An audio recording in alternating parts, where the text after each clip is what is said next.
আজ তোর মামাতো বোন মিম আসবে। আমার ক্রাশ মিম আসতেছে মা। ওকে আমার খুব ভালো লাগে। ওকে পটাতে হবে, পটায়া বিয়ে করতে হবে।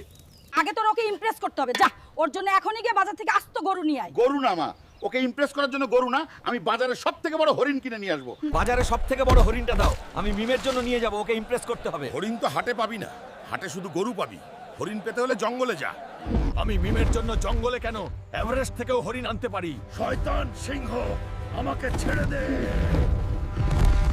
ওরে হরিণ, আজ তোকে পেয়েছি। তোকে ধরে নিয়ে যেতে হবে, মিমকে ইমপ্রেস করতে হবে।